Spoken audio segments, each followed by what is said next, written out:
What's up everybody? Today we're gonna have a little bit of a different kind of video. Usually I cook on the studio, but as you can see, I'm actually in Japan. I've been here for a few days and it's been phenomenal. And as you might have guessed it, yes, I've eaten a lot of beef in here. Surprisingly, they're not as cheap as I thought it would be. Just yesterday alone, I went to a restaurant with my family and we spent about $350 between 3 people. That's not cheap, everybody. Even though it was an incredible experience, it's not cheap. Today I want to try something different. I'm gonna go out to the supermarket.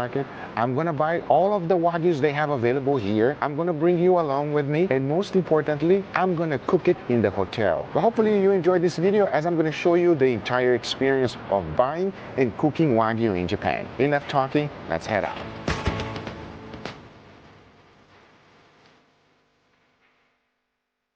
One thing that I can't get over here in Japan is how clean the streets are, everybody. Everyone respects the rules and it's awesome. This is a very famous convenience store. Let's see if they have some wagyu here. If you've ever been to Japan, you know that this hits different, everybody. They have all of these onigiris. They also have prep meals like this. I'm in need of a drink, so I'm gonna get some vitamin C right here. Drink your vitamins, very important. They also have other foods that are ready to go for you. I'm good with these 2 things for breakfast. Now, one of the things that I find very interesting is that you're not supposed to eat and walk at the same time. This is an easy breakfast. It's made out of eggs, obviously, but also they have Kewpie mayo. Perfect breakfast and nice and cheap. Little vitamin C. Oh, that is sour. Let's go shopping. Now here's a hard thing you will find, a trash. If you've ever been to Japan, you know what I'm talking about. So I'm staying at Shibuya, which is one of the busiest places in Tokyo. The issue here is trying to find some wagyu around here. I'm gonna find it. Oh, I found something. Maybe that's what I need right there. Nope. Oh, I found a store. Let's see if they have some wagyu here. I didn't come all the way to Japan to cook some vegetables. Ooh, wagyu salad. Nope.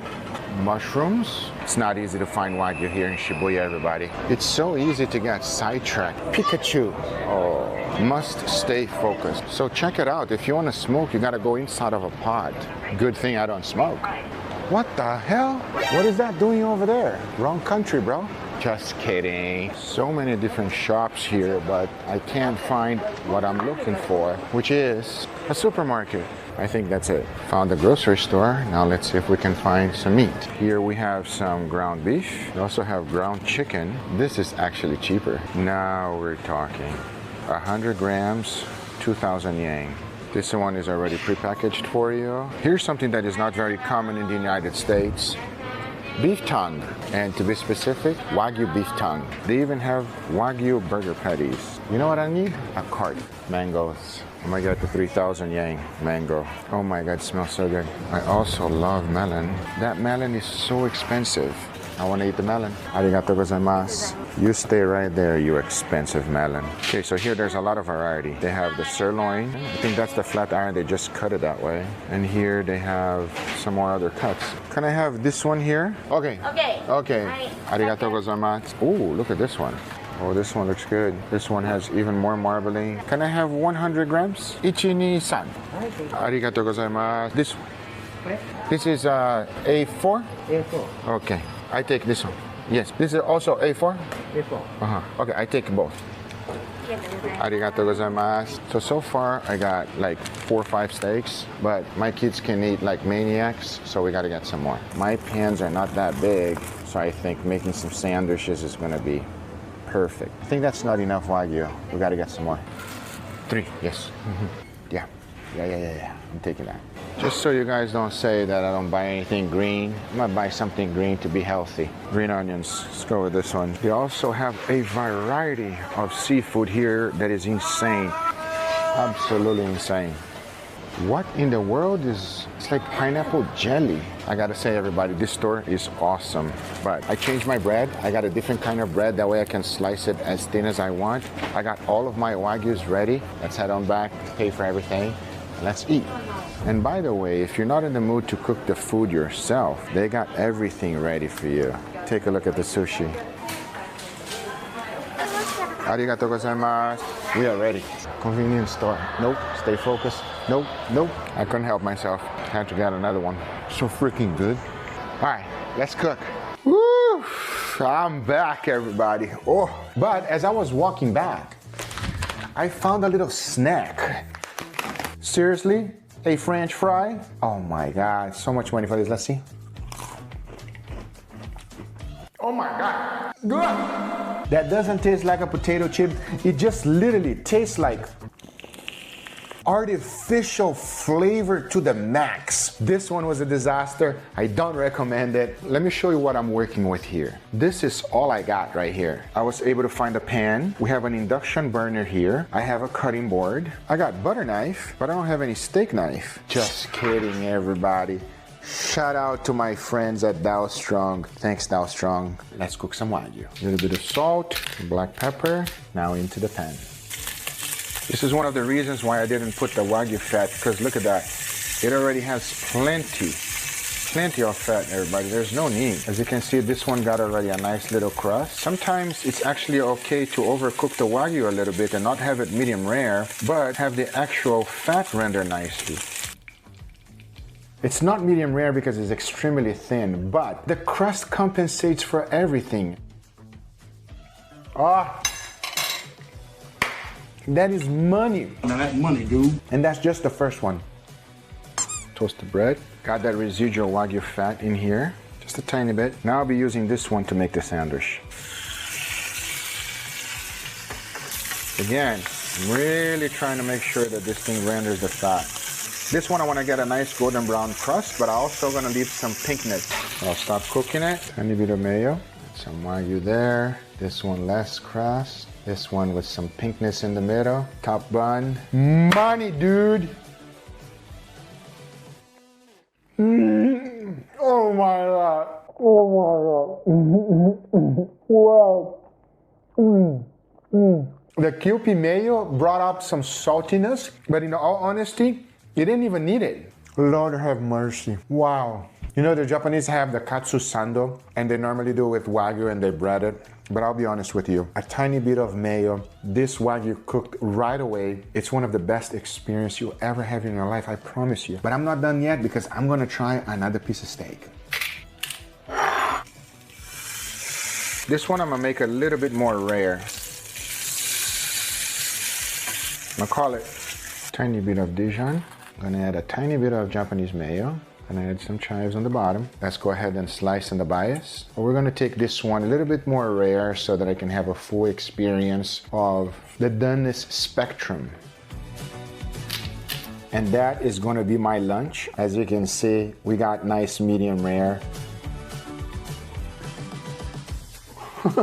It should be illegal. Oh, the green onions. 100% add the green onions. I'm telling you, friends. And it's so ridiculously tender. The pepper on top, the fattiness of the wagyu, the creaminess of the Kewpie mayo, together with a little bit of Dijon mustard. It just makes this sandwich a little bit more mature. You know what I mean? Like you would find it on a steakhouse or something. So I'm gonna wrap up this video. I hope you enjoyed it. If you did, hit that thumbs up. If you're not a subscriber, be sure to subscribe. And I'll see you guys on the next one. Take care, everybody. Bye-bye. On today's video, I'm going to show you a burger that I've never seen before. It absolutely blew my mind. But even though it looked fantastic, does it taste as good as it looks? Well, we're about to find out, because this is how it was made. Everything starts off as a regular burger. And for this specific burger, if you want to give it a try, I highly recommend weighing your balls. Just aim it for about 2.5 ounces each. And another thing you definitely want to do is make sure you make plenty. The more balls, the better. The next thing we want to do is to make a regular smash burger. And here's the deal. If you've never made a smash burger before, it's quite simple. You want to make sure that you get your griddle extremely hot. If not, you're already doing it wrong. Then place a parchment paper on top and immediately smash. Then you want to quickly season it with salt and pepper. And as soon as juices starts coming on the top, you know it's time to flip. As soon as you have done that, immediately put in some American cheese. Cover it up so that it can melt. Place one patty on top of the other. Obviously, don't forget to toast your buns, because to build it's pretty simple. Place both patties right on top of the toasted bun, followed by the top with a good amount of burger sauce. Now that is as simple as it gets, and it is delicious. delicious. But to make this crazy burger, we're gonna have to take it up a notch. So I went ahead and made a bunch of these burgers, exactly the same, as now we gotta use our special ingredient, and that would be this cornflake cereal. You gotta make sure that this one is unsweetened, because trust me, you don't want a sweet burger. The next thing to do is to go ahead and prepare the batter, and for that I highly recommend using this. It's a tempura batter that comes all ready for you. You just want to follow the instructions in the bag, mix that up real good, and to add some color, I went ahead and added some turmeric. Mix that up real good, and there we have it. Now the next step is pretty straightforward. You gotta get your hamburgers fully cooked, then dunk it in the tempura batter, followed by the corn flakes. Make sure to add a generous amount. You really want them to stick nicely to the burger. As once done, take a look. They are now ready to be fried. Talking about that, you want to do something that is called a flash fry. For that, I set the oil at 350 degrees Fahrenheit. Remember, everything is fully cooked, even the cereal, so don't do it for too long. If not, you're gonna burn it. Once you got a nice beautiful golden brown color, it's done. Now I know exactly what you're thinking. Is this gonna be a good burger, or is this a heart attack on a bun? Well, I can tell you one thing, friends. I cannot wait to find out if this is actually better than the burger that changed my life. Because now I say, it is enough talking and it is time to eat. So let's do it. Before the tasting, I want to give you guys a quick reminder that all of my products are now available at Walmart. We got the Burger Smasher, the one-of-a-kind griddle, the marinating container, and the grill brush to keep your grill nice and clean. All products are exclusively available at every Walmart, also at walmart.com. But enough talking, now the taste test. All right, everybody, and here we got our beautiful burgers, gentlemen. What do you guys think, huh? That's a burger? Yeah, that's a burger. What kind of reaction is that? It doesn't look like a burger. It looked like something. Oh, I'm sorry, Guga. I didn't know that burgers look like this now. Yeah, man. It's a nice crusty burger. I mean, take a look at this crust. This is a burger. Yes. That is an experiment. No. Straight up. He's right about that. That's for sure. So what this is just this and then deep fried with cornflakes. Come on now. Tell me that don't sound good. It doesn't It sound sounds bad. good, but it sounds super unhealthy. Oh, you're gonna have a burger and you want it to be healthy? I mean, it's Are you serious? Oh, okay, fair enough. I want to know honest opinion if it's better than this one here or not. So for that reason, we'll begin here. Dig in. Cheers. Cheers. Yeah. I still love it. That sauce is so good. There's no reason for you to mess this up, everybody. This is so easy to make, so delicious, go to. Leo is just laughing. I'm laughing because you say, it's so perfect, don't mess it up, and then what is that? Yeah. What is that? But to your point, this is an absolutely amazing burger, guys. The crispy edges, the cheese, the sauce, the soft, perfectly toasted buns. I mean, there is not a damn thing wrong about this burger. There's something to be said about smash burgers. I mean, that's the whole reason you went off and made some tools just to make more. Having that thin patty with that crust is just too good. I had this before. We all had it. We still love it. Like there's no tomorrow, but I cannot wait for that. Can we try that? I think I can wait for that. You can wait for that? You're not excited to try it? Ooh, it looks weird. What is that? Oh, I'm not gonna lie, it doesn't smell bad at all. This is very crispy. Very crispy. You hear that? I don't know if you guys can hear it. A burger normally don't sound like that, everybody. Doesn't sound like that, okay? I'm just worried about if it's gonna cut the roof of my mouth. So this is one of those burgers that we like to say, proceed with caution. With that being said, give me your honest opinion on this one. Cheers, everybody. Cheers. Wow. Yo, that's amazing. Oh my God, that's good. That is amazing, everybody. I'm going for another bite. Wow. It's a mouthful of crunch. As soon as you start, it's just... That's a 10 out of 10. We'll highly recommend. Don't show this video to your doctor. At all. It's totally fine. You shouldn't do it all the time, but you should do it at least once. You gotta experience this here. I'm telling you. What do you think? It's freaking delicious, I know. is what I think. The outside is so crispy, so crunchy, but the inside is so juicy and cheesy and flavorful. I mean, I'm so blown away by the amount of flavor and texture that this has. It's crazy. What I like is that the bread actually smushes while you bite, so there's a little bit of softness, and then you still still have that crunch right on the outside layer. So it's like soft but crunchy. And then right on the inside, you got the gooey cheese. So good. This is so unique that I'm gonna say it. I don't care what you guys said, but it's actually better than this burger here because it's so different, everybody. You shouldn't have it every day. It's obvious. But if you want to experience something new, I highly recommend you give this a try. It's fantastic, and I'm sure you're gonna love it. I hope you guys enjoyed this video. If you did, hit that thumbs up. If you're not a subscriber, be sure to subscribe, and we'll see you guys on the next one. Take care, everybody. Bye-bye. I don't care how unhealthy this is. I think I'm about to finish this whole thing. Yeah, it's so delicious. On today's video, we are making the viral croissant sandwich. There are several different varieties of these sandwiches, but I can guarantee you one thing, you have not seen mine yet. So enough talking, let's begin. To be clear, everything on this sandwich is completely optional. You gotta make it your own. And first up is some butter. Now this may look like a lot of onions, but it's gonna reduce, everybody. I'm gonna throw everything in. And basically all I'm gonna be doing is caramelizing these onions. I'm only gonna be stirring them occasionally. Next up, we're gonna flambe these onions. Add a good amount of alcohol. Don't be shy, everybody.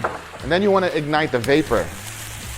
And the smell that comes out of this thing is phenomenal. Now we let them caramelize. After about 20 minutes, everybody, cooking it nice and slow, you can see we are left with caramelized onions. That's done. The main ingredient of today's sandwich is this, everybody, a beautiful croissant sandwich. And what I'm about to do with them is gonna hurt my soul. All my French friends, forgive me. You need a rolling pin, or you can just use a wine bottle or anything, because now, oh, that hurt my soul, everybody. You want to really crush the croissant sandwich. And that's the result. Now we toast them. Add some more butter and we'll throw in the croissants. Oh boy.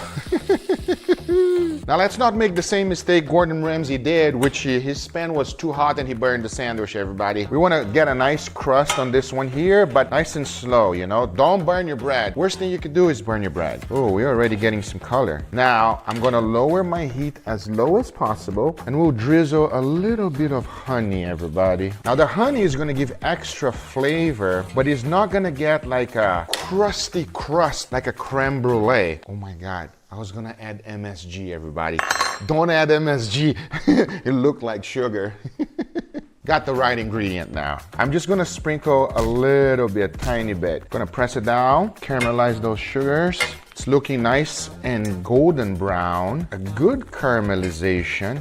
Wow. And that's it. They are done. I mean, take a look at that. That's gonna be delicious. Let's make the cheese sauce. First, a good amount of butter. Then I'll add some flour. We're making something that is called a roux. We wanna cook this flour a little bit. One of the worst flavors for me is whenever you're eating a bechamel sauce and you taste the raw flour, it just doesn't taste good. For this sauce, as you can see, it's already turning nice golden brown. That's what I want, okay? Then I'm gonna immediately go in some milk. As you can see, it's thickening up really good, everybody. That's what we want. Now I'm adding smoked Gouda, a good amount.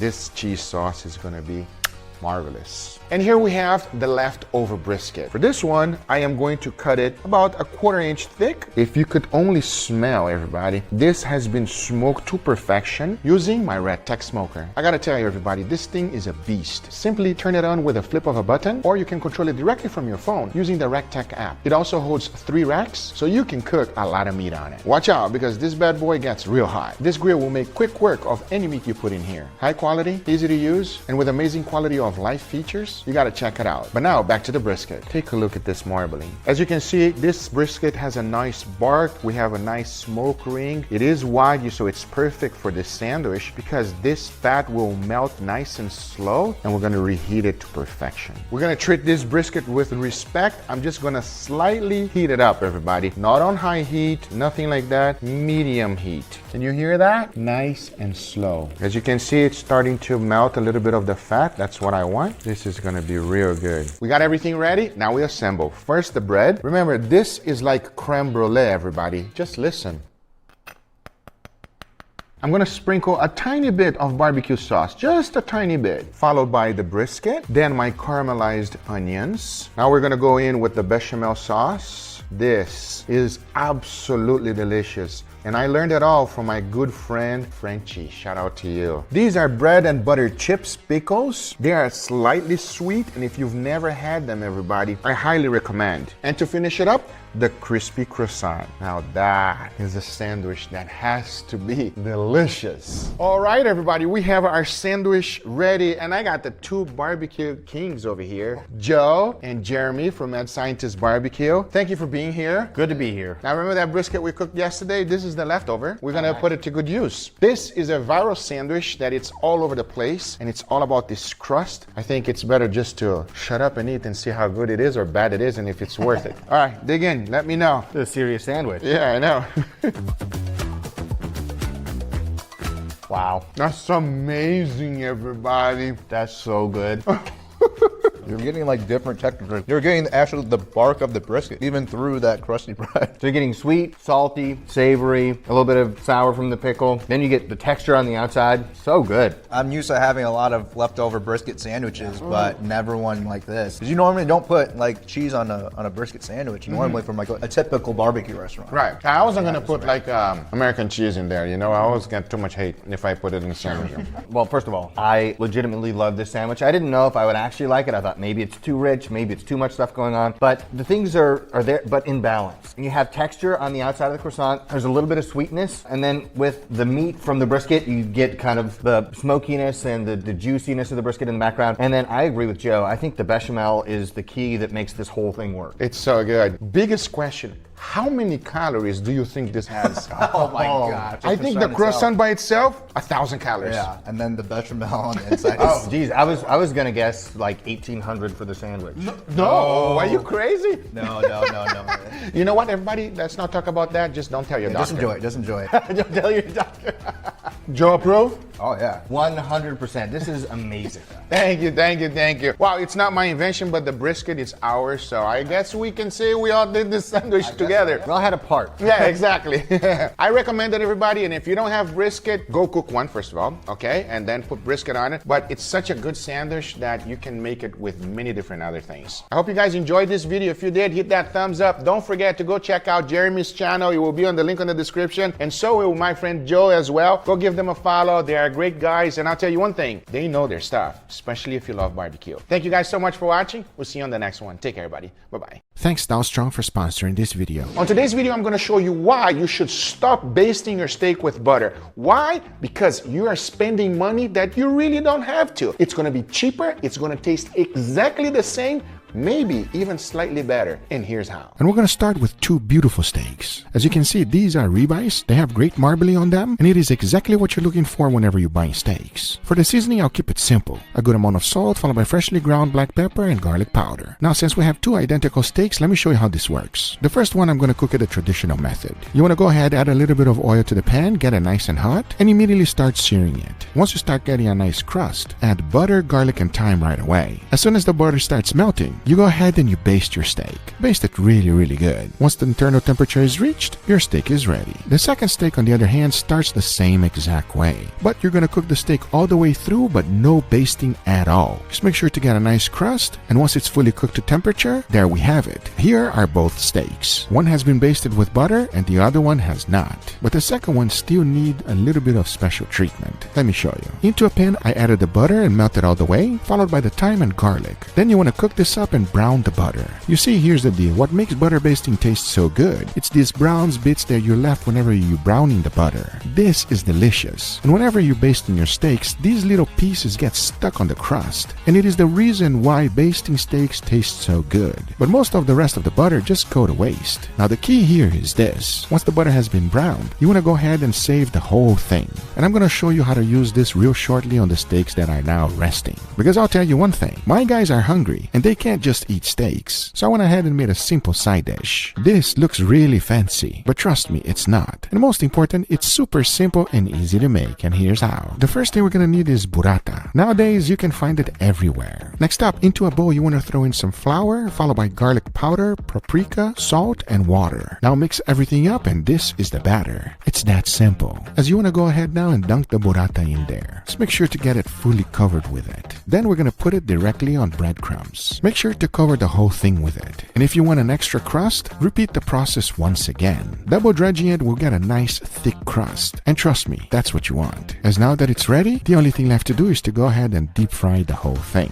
But the key here is to get the oil real hot so you deep fry it quickly. Remember, there's cheese inside. The last thing we want is for everything to melt and make a mess. So I kept the oil at 400 degrees Fahrenheit. And as you can see, it fried up perfectly. But now we need a sauce. And this one, it's quite simple. First up, to torch some garlic and onions. You're gonna get them real black. If not, you won't be able to tell the differences in flavor. So make sure to char them up real good. Now into a food processor, throw in a good amount of tomatoes, followed by the roasted garlic we just made, and of course the onions, then some mozzarella cheese, and a white bread. I know that sounds weird, but it gives the perfect consistency to the sauce and it just makes it taste awesome. Now blend everything on high, and your sauce is done. I told you it doesn't get any easier than that. Nice and simple. The only thing left now is to plate it up. Into a nice plate, go ahead and add the sauce, followed by the beautiful fried burrata. If you want to be fancy, go ahead and add some tomatoes and basil. To finish it up, a good amount of Parmesan cheese right on top, and there we have it. A nice and simple side dish that anyone can make. And I'll tell you one thing, it's gonna please everyone. But now going back to our steaks because they're fully rested. As to finish it up, the steak that was not basted with butter, all I have to do is this. Grab that beautiful brown butter that was previously made and add 1 tablespoon right on top of the steak. But the question is it just me that thinks it's the same thing? Or will my guys also think the same? Well, the only thing left to do now is to go ahead and slice them up. And as you can see, we got a nice, beautiful medium rare. Now, the only thing left to do is the taste test. Let's see what will happen. But before moving forward, I'm going to be turning into a real live fruit ninja. With the help of today's sponsor,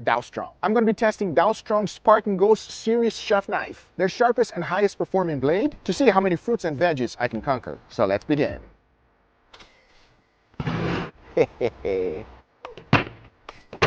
Come on!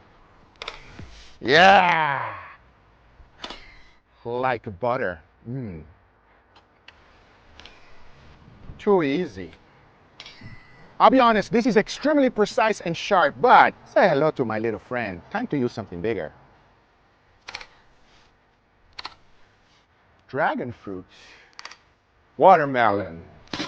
Man, that was a lot of fun, and nothing is going to waste. I'm not surprised Strong's knives were up for the challenge. This Spartan Ghost chef knife in particular has been my daily go-to knife for a while. So it's even crazier to see that the blade still maintains a razor-sharp edge. If you guys are interested, check them out on the link below. Thanks Strong for sponsoring this video, but now let's get right back to it.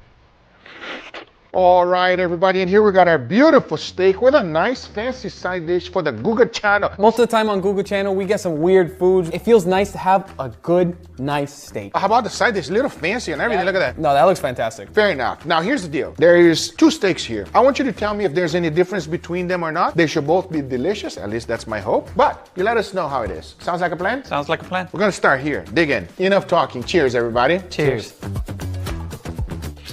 That is so buttery. That is so splendidly savory. Nice and buttery, beautiful crust. You get thyme, butter, garlic, like a regular Guga steak, but it's just that much better. The crust is nice, the doneness is nice, the flavor is amazing. What else can I say? Very good. Fair enough. I 100% agree. But I would like to know the difference between this one and this one. So let's go right in. Can we try the side dish, please? It looks so good. Sounded like a little kid. Yeah, I know. Right? It's like a little kid wants some candy. When I walk into this Here, studio, Leo. that's exactly how I feel, like a kid in a candy shop, guys. It's okay. Destroy it, Leo. What is this? This is a burrata, but I deep fried it. You deep fried cheese and put cheese on it.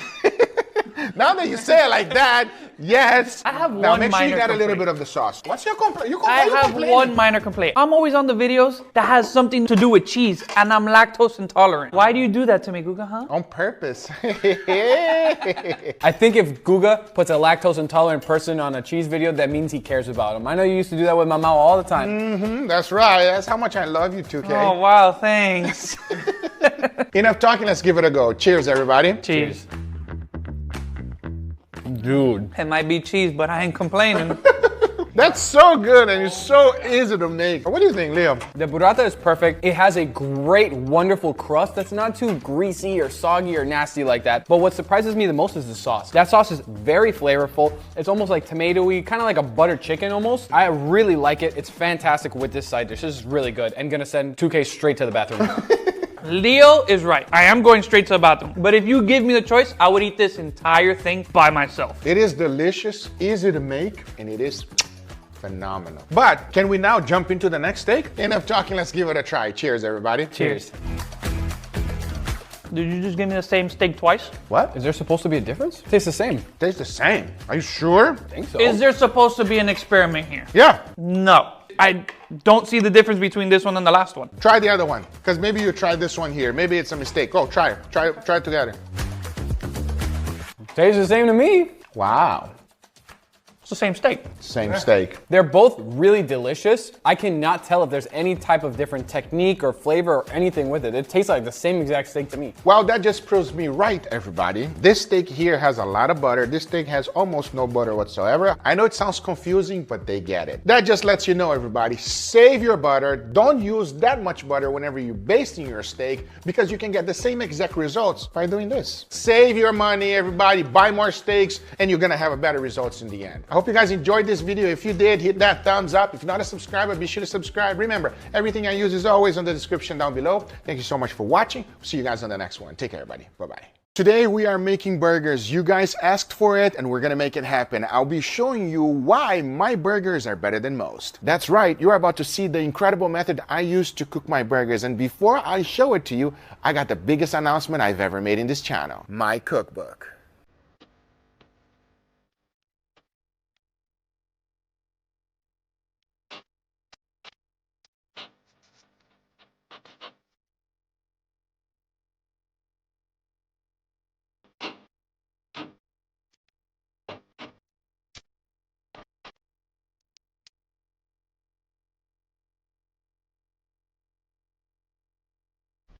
No.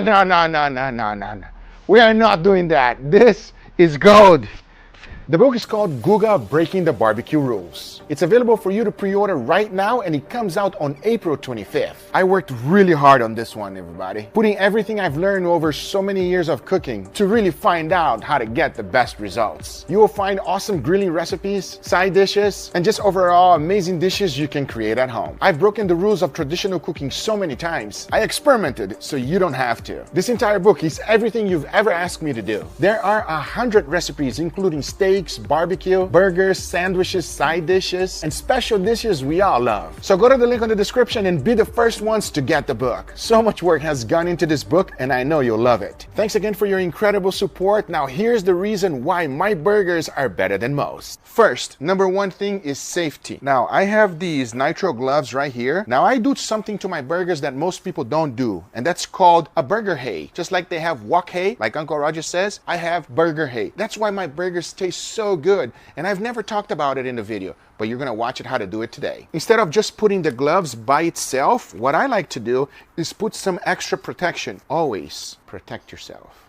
Very important. Double protection is better, everybody. Always double it up. Got the gloves ready? Now let's get started. These balls are 3 ounces each, 27% fat and the rest lean. Cheese, the good old American cheese. There's nothing better. It melts and infuses into the burger. Use American cheese, everybody. Next thing is the tools that we're gonna need. We're gonna need something to scrape the burger as we're cooking it. Your old spatula is not going to work. This is a paint scraper. I've used a lot of things, but nothing is better than the paint scraper. And it's really, really cheap. Highly recommend. A lot of people like to use this large one right here, but I've noticed that it does not do as good of a job as a paint scraper. This is really cheap, everybody. Keep it cheap. You can use this as a smasher and just press it down like so, but it's not as effective as getting a real smasher. Here are 2 kinds. This one is flat bottom so that you can do extremely thin burgers, and this one right here is a little bit thicker burgers. Another thing that is important is a burger sauce. We're talking about ketchup, mayo, mustard, and Worcestershire sauce. Mix it together and your sauce is done. This is a wax paper. It allows you to smash the burger without anything getting stuck. This will prevent them from sticking. You gotta use it, everybody. Trust me on this one. It costs pennies, everybody. Don't be cheap. This is really cheap, everybody. Keep keep it cheap. Buns. Everybody likes some buns, right? So I like to use my buns. These are Guga's buns, but brioche buns work great for this smash burgers. It gives an incredible buttery flavor.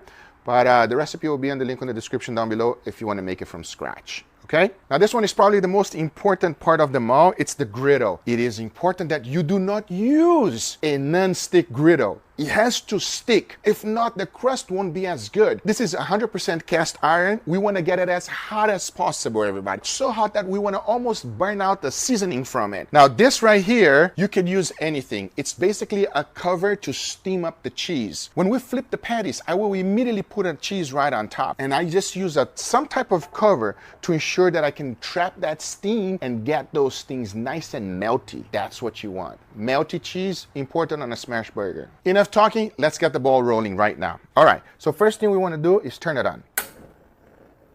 We want to get it nice and hot and smoking. And of course, everybody, if you want good burgers, you have to toast your buns. This is our lunch, by the way. When I told the guys that we're going to make burgers, they were all super happy. So quick toast of the buns. Since it's a brioche buns, there's no need to put butter on top. But if you want to, it doesn't make anything bad, you know. Butter makes everything better. So I got a real powerful stove, so it takes no time at all. I mean, look.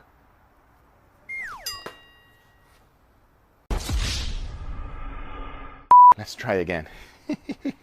Real time, see how long it actually takes to toast the buns. Let's see. And 1, 2, 3, 4, 5, 6, 7, 8, 9, 10. Look at that. Ooh, 10 seconds, everybody. No longer than that. I have a feeling the crew is gonna love these Guga videos tutorial because they get to eat everything. Now things are gonna fly. So the first thing I wanna do is go ahead and sauce up. Put as much sauce as you want. Little, a lot, it doesn't really matter, everybody. It's personal preference right here. Only for the first burger, I'm gonna go ahead and add a little bit of avocado oil. Because after that, there's gonna be a lot of fat in there already. We're gonna do the very first one, just a double patty. Smash a little bit. Smash a little bit. We gotta work fast here now. Right on top and smash.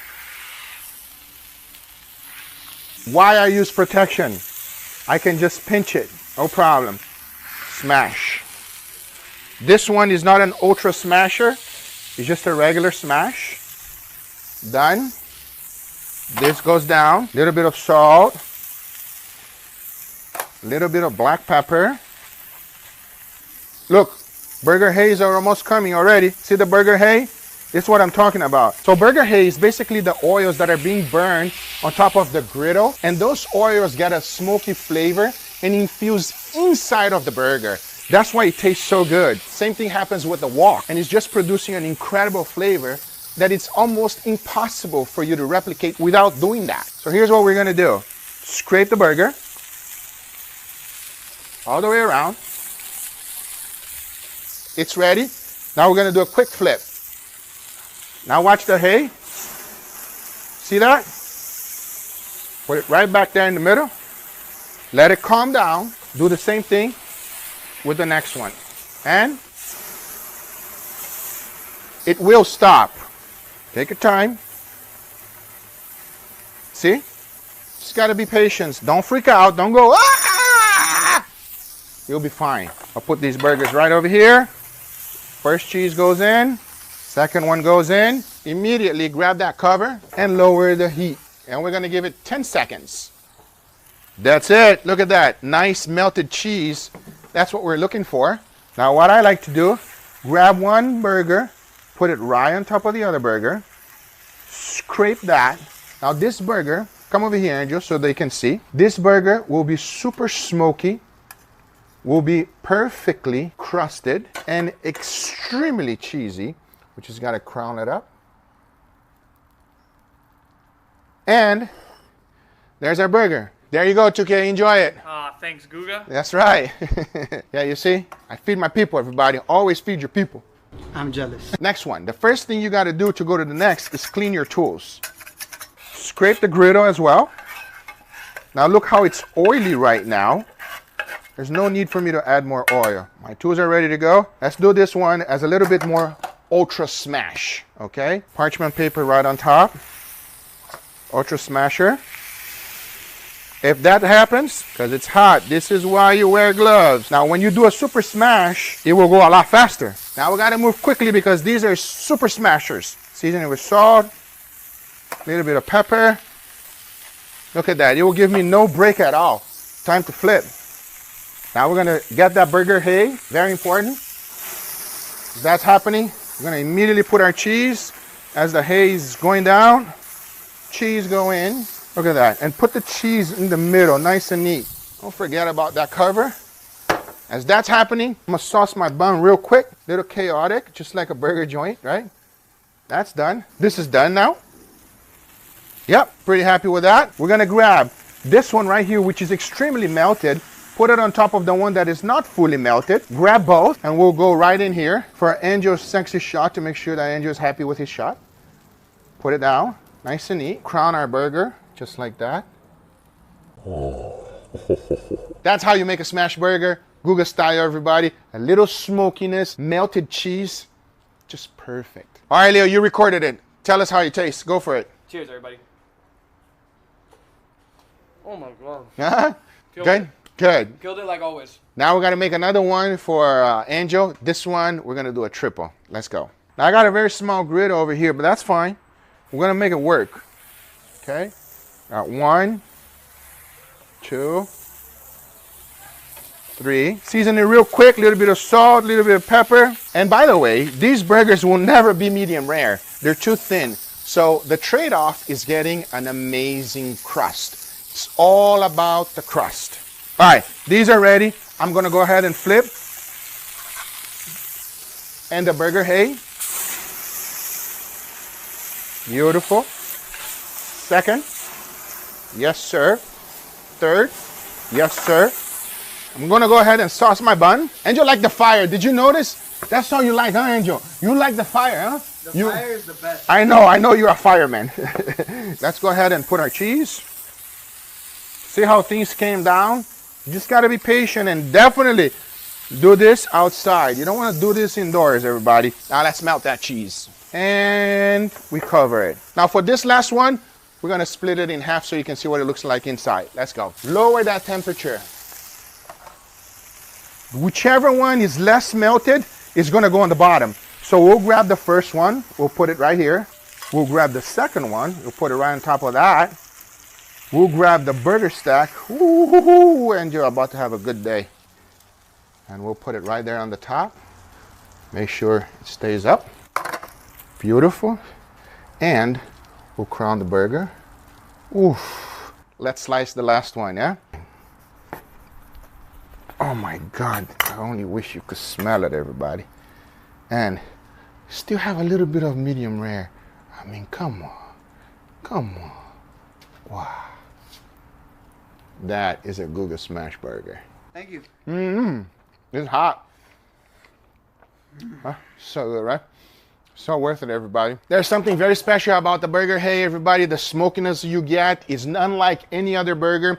I hope you guys give it a try. Make sure you do it safely. Most importantly, have a good time doing it. You will get sweaty. Do it outdoors, not indoors. And if you want to see an indoor burger, let me know. We'll make one for you. Hope you guys enjoyed this video. If you did, hit that thumbs up. If you're not a subscriber, be sure to subscribe. We'll see you guys on the next one. Take care, everybody. Bye-bye. Today, I'm going to be reacting to the best, the worst, and the craziness of internet cooking videos. Let's begin.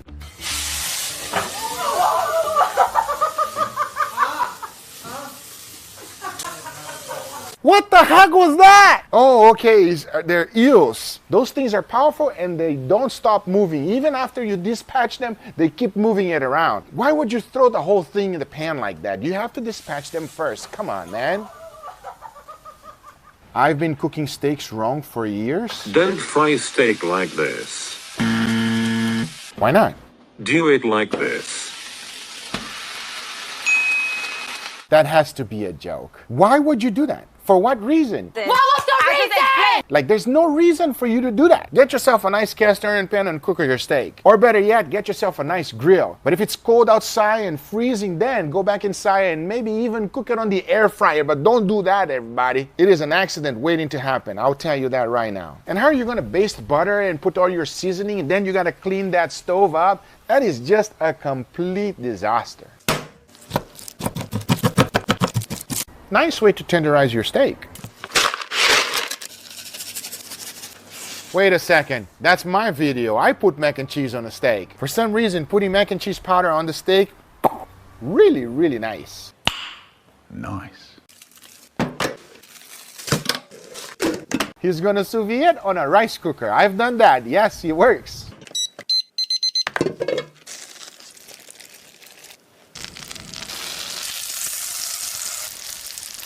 Nice sear. Nice. Bam.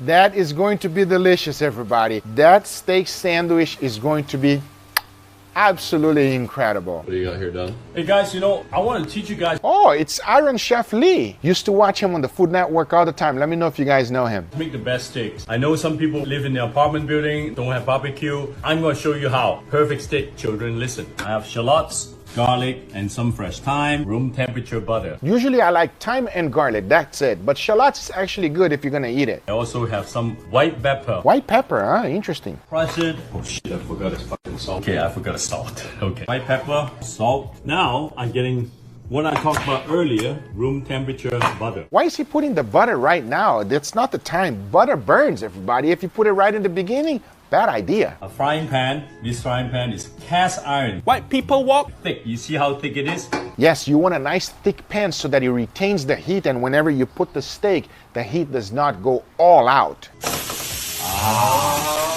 Oh my God, he's cooking with the butter right now. I can guarantee you that butter will be black and burned by the end of this cook. There's no way. Shallot, garlic. Now in high heat right So I don't like to add it right away. He's adding right now, even before getting the sear, the shallots, garlic, and everything else. That you want to add it towards the end because it produces the optimum and best flavor towards the end of the finishing of the steak. Turn it high heat again. You bring all this stuff on the top. Let it sear first. I turn it into low heat. Now it's actually slowly cooking inside. Now I can feel it. You can feel the steak? What? I've been cooking steaks for a long time and I don't feel it. What did I say about that butter? Look at that butter. Take a look at the color of that butter, everybody. It's no longer butter. That is tar. Now I'm going to take it out. I'm going just to rest. If you let your steak rest, it is better because the juices redistribute. What? Redistribute throughout the steak. So always let your meat rest.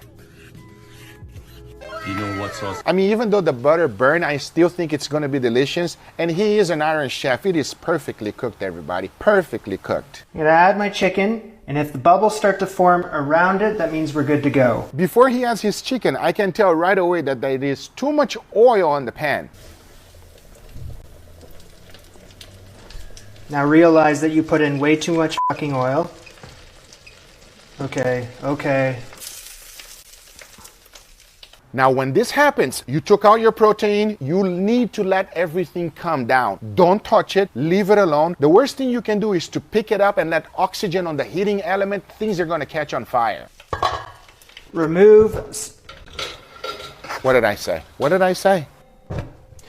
If you are unsure of what's going to happen, always turn your heating element off before you even begin. I had some crazy flare-ups with me, but because I always turn it off, never anything got out of hand. On to the next one. We're making Fruity Pebble filet mignon steak. Oh my God, this reminds me of my nephew Angel when he tried to do fried chicken with Fruity Pebbles and other types of cereal that I actually deleted from my head. That's right, crusted in Fruity Pebbles, throw it in your air fryer, take it out, there you have it. Bada bing, bada boom, Fruity Pebble filet mignon steak. Cut it open and boom, perfect medium rare. Don't forget to top it with that marshmallow sauce. Ugh, marshmallow sauce. Oh, sugar and steak do not go together, everybody. They are not friends. Next.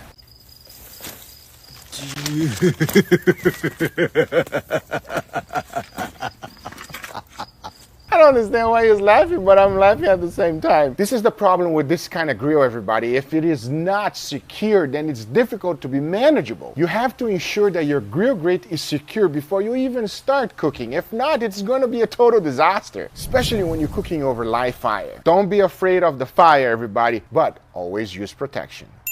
First, we're gonna add in our yolk right into the eyeballs, 1 egg here in the mouth, and the last yolk here. We can't forget about seasoning our ground beef, the black pepper on here, Lay's chips. Yep, you heard it. What is that? Go ahead and just put those all the way around the beef, lightly salted ruffles, and these you can crush up a little bit smaller. Why is she putting Lay's all around the beef? You can't have mashed potatoes without some light cream.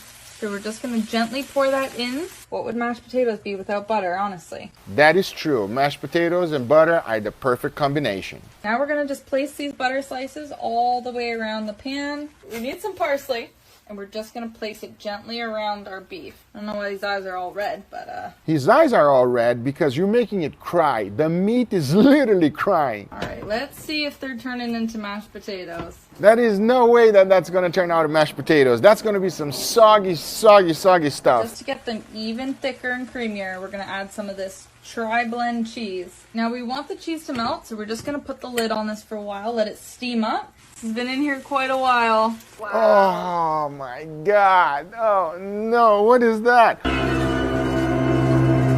I'm so excited to try this. How good does this look? Let's see how good this turned out. Oh yeah. No, that is a burger. That's a burger? Oh my God, that was terrible.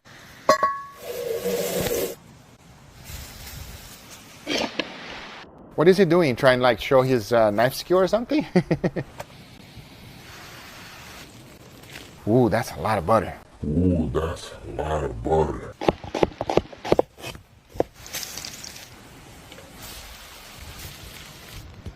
What is he making? Why are they throwing the food all over the place? I don't understand why.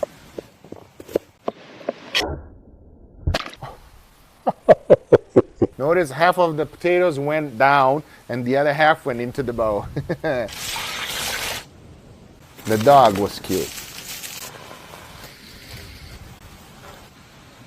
Oh, he made a cheese sauce and potatoes. That looks delicious. Oh, look at the steak. Ugh. Doesn't matter because those potatoes look delicious.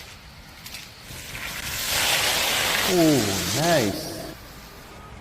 I can tell that that steak is nicely cooked, but for some reason, whenever you're outdoors, your cameras, whenever it adjusts, whenever you're slicing a steak, it's not the real color. I just hope you did not waste all of that butter. That was an incredible amount of butter, and it looks like a tasty one too. I hope you guys enjoyed this reaction. If you did, hit that thumbs up. If you're not a subscriber, be sure to subscribe, and we'll see you guys on the next one. On today's video, we're going to be reacting to the OG of barbecue on YouTube. I'm talking about Malcolm Reed. He has cooked many things, and I'll be honest, when I first started YouTube, I've learned a lot from him. Some of the things that he cooks is just absolutely delicious, and my mouth waters every time. And today he's cooking a huge tomahawk steak, and I cannot wait to see. Enough talking about it, let's begin. Hey, welcome back to How to Barbecue Right. I'm Malcolm Reed. Today we're going to be cooking this tomahawk ribeye. I mean, check this out. 3.5 pounds, prime Angus beef. The marbling looks awesome. You know it's going to be good. Let me just say this. He has the best accent ever, everybody. He's just a welcome accent. I just love to listen to him. Now, I do have a few things to say about this tomahawk. Notice that it's not only 3 pounds, it's a thick boy. And that's what you want whenever you're cooking a nice, beautiful steak like this. I used to think that cooking thick steaks is not a good idea because I was just thinking cook a steak just for me. But I've learned with time that you can cook one steak for multiple people. And I'm pretty sure that's the case here. Giant ribeye steak, still on the rib bone. They French it back to where it creates this handle on it. And you've just got a behemoth of a piece of beef here. Now I want you to notice one thing. Pay attention to a little bit of oxidation on top of the steak. That is totally fine. It's normal. I've actually done a crazy experiment about oxidations on steaks, and believe it or not, it's just looks, because the taste is not going to be modified whatsoever. The important thing here is to make sure that the beef is fresh. If you smell and it smells okay, it's good. If you smell it and it's nasty, move on and grab something else. First thing that I'm gonna do to this tomahawk ribeye is get some salt, pepper, and garlic on it. I wanna get that base foundation flavor. Hell yeah. Great for this. We're just gonna season all sides of it. I love it, everybody. Salt, pepper, and garlic powder. He knows exactly what to do. That's what I'm talking about. Make sure you get the edges. All that fat's gonna cook down and give it some great flavor. I want you to notice how much he actually seasoned that steak, which is quite a bit. Remember, a lot of that steak will get stuck to the grill grate or a cast iron skillet, and you're gonna lose a lot of that seasoning. So make sure you season your steak properly. Needs about 30 minutes setting out at room temperature. You don't have to stick it back in the refrigerator. It's gonna start working on this beef. It's gonna penetrate it. We're gonna get some of that flavor deep down in it. That's a great tip right there, letting the salt penetrate nicely and deeply into the meat if you can give it 30 minutes. But if you wanna do it even better, leave it overnight. What happens? First, the salt actually draws out moisture from the steak. Then the steak reabsorbs that just like a sponge, seasoning the whole thing all the way through. That is, if you leave it overnight, it is called dry brine. Fire up my PK 360, and I'm just gonna use a charcoal of Royal Oak briquettes. Got a couple wax cubes to get the fire going. It's gonna take about 15 minutes. These coals will be fire hot. Once those coals are good and hot, just dump them in. And we're gonna set up a 2-zone fire today in the PK. I used to use the charcoal chimney quite a bit, everybody. It works fantastic, but it takes, like he said, about 15 minutes for you to light up your charcoal. If you can get your hands on a flamethrower, everybody, it's going to cut down from 15 minutes to 4 minutes. And it's fully lit just like this. Plus, on top of that, I'll be honest with you, the flamethrower is just fun. And as you can clearly see, he's doing 2-zone cooking. That is the key of any grill. Regardless if you have a gas grill or a charcoal grill, you must have a safety net to put the steaks if the thing starts getting out of hand. I'm gonna put all the coals over on one side, and this is gonna be our searing side, and then we're gonna have a cool side to slow things down to really cook this tomahawk all the way through. See how he stacked charcoal on top of each other? Most people don't put enough charcoal and they just put one layer. The more charcoal you stack on top of each other, the more heat it's gonna produce, giving you a nice quick sear, and that's what you want. Now we're ready to put the grate in place, and right on top of that, I'm setting a set of grill grates. I've got a little cooking spray. Oh no. Nice and hot. They're gonna be ready for that steak in just a second. Are you guys familiar with that? That's the grill, seared mark, grates, whatever it might be. And if you don't know how I feel about sear marks, you're about to find out real shortly. Okay, our tomahawk's been hanging out for about 30 minutes while we got that PK fired up. Nice. And you can see it's already starting to work on the outside of the meat. It's pulling some of that moisture out. It's kind of making that rub a little tacky. It's gonna give it a great little crust on top when we get it over on those hot grill grates. The next thing I'm gonna do to it, right before we put it on the grill, is hit it with a little coarse rub. And I'm using my steak rub. Hey, you can use any kind of flavors you want to season a tomahawk steak like this. If you like simple salt and pepper, go for it. Make this recipe your own. I love that he tells you to keep it your own. I'm not a huge fan of adding additional seasoning on top of the salt, pepper, and garlic powder. You can, but be very careful if you're adding any rub that has sugar. Sugar burns and it's just gonna ruin your steak if you don't pay attention. But there's nothing wrong with that. You can add anything you like. I'm a salt, pepper, and garlic powder purist. I'm just going with a layer of this coarse ground steak rub. You don't have to get real heavy with it, but it creates a nice bark too. It gives a little crunch on top as those flavors cook. That is very true. I mean, this is a man steak right here. I'm ready to get this ribeye. That's a men's steak, baby. That's what I'm talking about. All right, the PK should be good and hot. I want to see at least 600 degrees at great level. I'm just going to use my new thermopin here. I'm saying 620. That's perfect. I mean, this is going to be... That's good, hot enough. Ready for that ribeye. Saying 622, 630. We're ready to put this thing on. So having a thermometer to check or also a thermometer gun is a great tool to have. And if you don't, in Brazil, what we do is we put our hands on top of the charcoal. If you can hold it there just for 1 second and you gotta immediately take it off before getting burned, that's how you know it's hot enough. 1 second or maybe even half a second. Whoa! It's ready to go. If you can hold it for 2 seconds there, you need more charcoal. I'm just gonna lay it right on the rack, kind of at an angle. And we're gonna press down, make sure we get some good contact. And then we need to set a timer. We're looking for about 2.5 minutes, and then we're gonna put that twist on it. So let's get the lid closed, get a timer going, and we'll be right back. All right, we're looking at 2.5 minutes. It's time to put a little twist on this tomahawk. I'm just gonna do it like this, ease it up, get it right over on this hot side. And we're gonna mash it right back down. Go ahead and put some gloves on because you know it's going to be hot. Close it down. Set that timer for another 2.5 minutes. He's trying to get those grill marks, everybody. I'm so against this method here because it does look nice and something that you would see on a poster, but in overall flavor and taste is just not my thing. I just much rather a nice golden brown color overall throughout the steak versus pieces of burnt steak just to make sure that it's pleasing to the eye. All right, we've been a total of 5 minutes. It's time to flip this tomahawk, get the other side marked up a little bit. I'm just gonna grab it. Check that out. That is beautiful. I would like for you to take a closer look at that, everybody. Take a look at that. Do you see the golden brown pieces between the burned grill marks? That is delicious. It's called Maillard reaction. Basically, the sugars are caramelizing and creating the brown thing that we all love. It includes in a lot of things that you cook like butter, bread. That is delicious. The char from the grill marks does almost nothing but the looks, and it doesn't taste good. And if you overdo it, it's bitter. It's not my thing. Get the lid closed. We're gonna go another 2.5 minutes. All right, we're gonna put another little twist on this side. I mean, take a look at that, everybody. I think it's burnt. It's just burnt. Why is it burnt? Don't burn the steak, man. Press it down, get some good grill contact. Get the lid closed fast. Looking good. All right, so our steak's been seared on all sides now. I'm just gonna take it off and check this out. I mean, it's show it to me.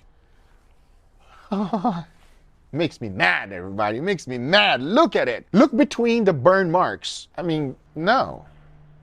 The steak over on the indirect side.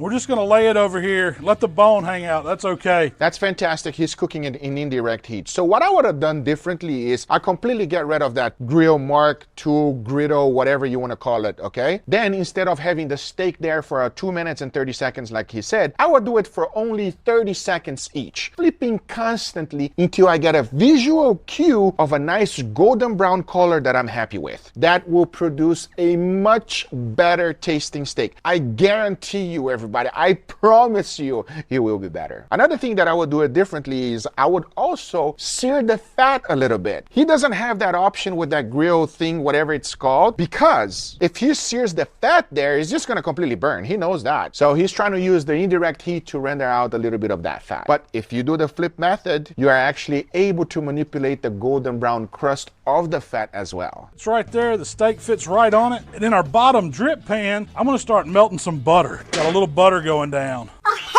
hell yes! It's butter, thyme, garlic, babe. That's what I'm talking about. Thyme, some rosemary in there. Then I've got about a head of garlic. All that's gonna mix, catch the drippings of this steak. And don't forget, I'm gonna add a little olive oil. I'm using a chef alarm, and I've got a probe that I'm just gonna stick in a thick part of this ribeye. I wanna go right dead center of that, the loin part of the ribeye. Use a thermometer. Always use a thermometer. We'll get it off about 125 and then let it rest. We're gonna keep the lid closed and we're just gonna watch it cook. It's gonna climb up slow and that's what we wanna see. All right, let's check and see if the butter's melted here. That is looking nice, but take a look at the grill marks again. Why is grill marks so popular? That should be the title of this video. And grill marks for life. Well, we're already up to about 85 degrees internal. Got a little ways to go. Bone's looking good. It's down here. Now it's over the hot area still, so if it starts getting too dark, we can always put just a little bit of aluminum foil over it to protect it. Right now, I'm just gonna let it go. It's looking good. Get the lid closed. We're just gonna keep on cooking. Y'all keep watching. All right, you can see our chef alarm, 125. This is where I want it to be. 126 is fixing to pop. What I'm gonna do is verify it now. Let me get my new thermopin out here. He's double checking it, everybody. He's double checking. I like that. You can see 125, 127, 126. It's holding, it's matching that chef alarm. 126, perfect now. I know it's there. I'm gonna give it one last baste here. We've got all that good steak juice that's dropped down in our pan. Mixed with that butter, those herbs, that garlic, olive oil. I mean, check that out. This dude's screaming hot. You can hear it sizzle. I'm gonna set it down. So I'm just letting this tomahawk ribeye hang out on the board. It needs 5-10 minutes minimum to rest. I love that he says 5-10 minutes minimum. You don't want to let it rest for like, you know, an hour or 30 minutes. A lot of people say that rest your steak the same amount of time it took you to cook. That is a thick cut of steak and maybe took him about 40 minutes or 30 minutes to cook. If you let that steak rest for 40 minutes, that thing is going to be cold, everybody. 5-minute rest, maximum 10 minutes is good enough. We want it to stay juicy inside. If I cut right into it, you know we'd lose all that. We seared it on all sides for about 2.5 minutes each turn.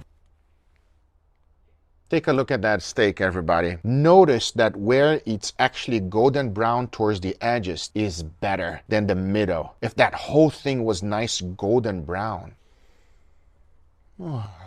would have been amazing. So I can't take it anymore. It's been about 10 minutes. I'm gonna have to cut this steak up. That's the hard part. Letting it rest sometimes is so difficult. It's so difficult. Is just take my knife and follow the bone. We're going right down it. I mean, take it right off. We'll put that bone to the side. You know there's some good stuff there. But look at that piece of steak. I mean, don't you just want to eat that spinalis? All that fat that was right there around the edge, it's gotten real crispy.